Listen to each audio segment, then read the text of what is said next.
You know, there's something most people don't realize until it's too late.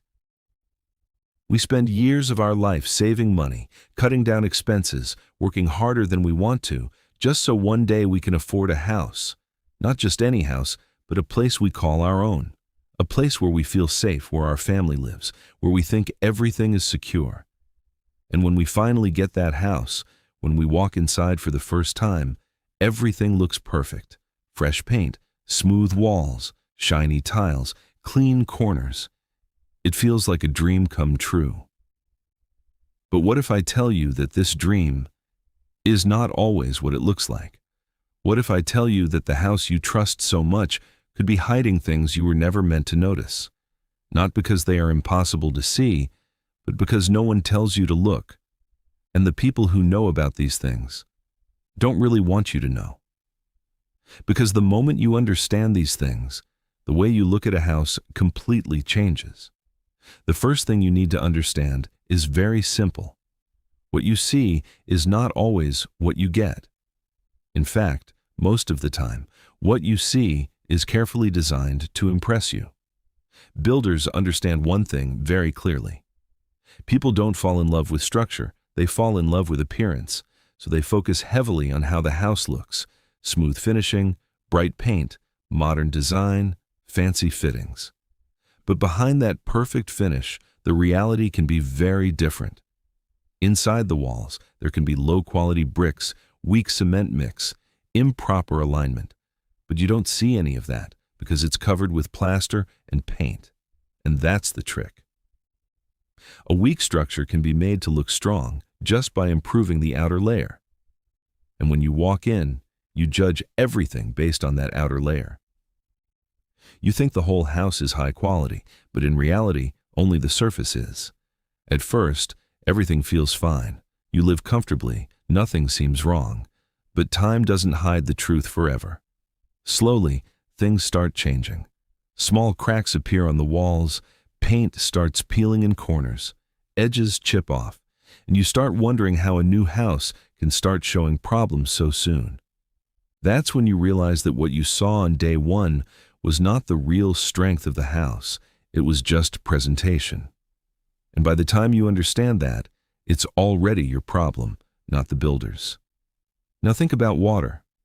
Water doesn't attack your house suddenly. It doesn't come like a storm and destroy everything in one go. It works slowly, quietly. It finds small gaps, tiny openings, and it starts entering your walls.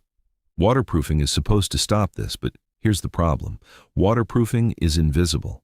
You can't look at a wall and say if it was done properly or not.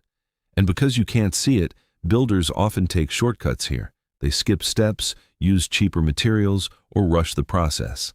And everything looks fine in the beginning. You move in, use your bathroom, clean your floors, live normally. Months pass and nothing seems wrong. Then one day, you notice a small patch on the wall. It doesn't look serious. You ignore it. After some time, that patch grows. The paint starts bubbling. A damp smell begins to come from that area. Then mold appears, and now it's visible. Now it's serious. But now, it's also expensive. Because fixing this is not about repainting the wall. You have to break the plaster, remove tiles, redo the waterproofing, and then rebuild everything again. It becomes messy, costly, and stressful. And the worst part is, it could have been avoided completely if it was done properly the first time. Electricity is another thing most people never think about until something goes wrong. You press a switch and expect the light to turn on. And it does, so you assume everything is fine. But inside your walls, there's a network of wires running everywhere. And if those wires are not of good quality, or if the connections are not done properly, it becomes dangerous. Builders sometimes use cheaper wires to reduce cost. They overload circuits to save time. They skip proper earthing because it takes extra effort. Everything works fine initially, but slowly problems start. Lights flicker, switches get warm, appliances stop working properly. And then one day, a short circuit happens. Maybe it's small, maybe it's big.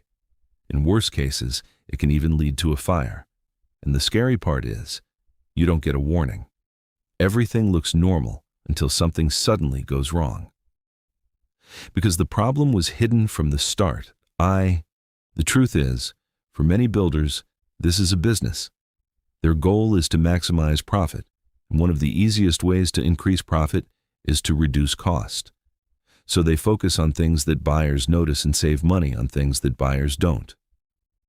Good paint, nice tiles, modern design, these things attract buyers. But quality of cement, wiring, waterproofing, these things are hidden, so they are often compromised. Not every builder does this, but many do. And unless you know what to look for, you won't notice the difference, but now you know. And that changes everything. You don't have to become an expert. You just have to be aware. Visit the construction site if possible. Ask questions about materials. Check what kind of wires and pipes are being used. Don't rely only on how the house looks.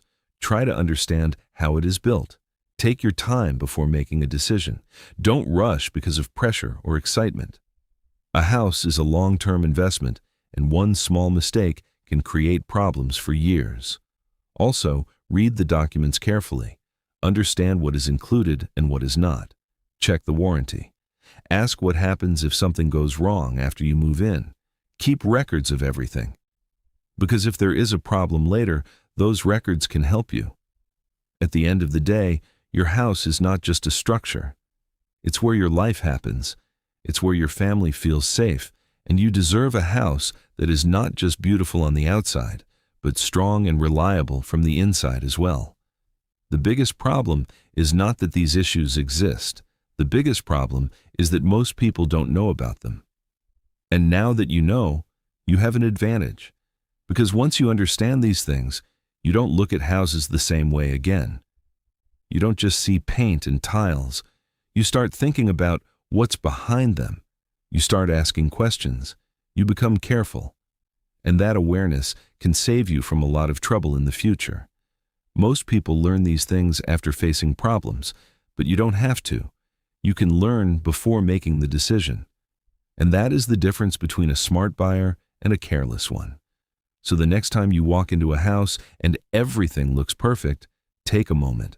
Don't just admire it. Question it. Because the real truth of a house is not on the surface. It's hidden inside. And those are the things builders don't want you to know. Then there's the foundation. The part of the house you never see but depends on the most. Once the house is built, the foundation is completely hidden. You can't check it, you can't verify it, you just have to trust it. And that's exactly why shortcuts happen here. Builders can reduce the depth, use lower quality concrete, or rush the curing process. It saves them time and money, and you will never know, at least not immediately. The house stands fine in the beginning, but over time, small cracks start appearing. Floors feel slightly uneven, doors don't close properly, and slowly the problem becomes bigger. But by then, fixing it is extremely difficult. Because the issue is not on the surface, it's underneath everything. And repairing a foundation means major work, major cost, and major stress, all because something that should have been strong from the start was compromised. Another thing people don't realize is how space is presented. When you visit a sample flat, everything feels perfect. Rooms look spacious, layout feels open, everything seems just right. But that feeling is not accidental. It's designed. Builders use lighting, mirrors, minimal furniture, and specific colors to make spaces look bigger than they actually are. When you move in with your own furniture, your own setup, the same space suddenly feels smaller. And then you hear terms like carpet area and super built-up area. You realize that the space you paid for is not the space you actually live in. A part of what you paid for goes into walls, common areas, and things you don't really use. But this is never explained clearly. It's mentioned briefly, and most people ignore it because they are excited about buying the house.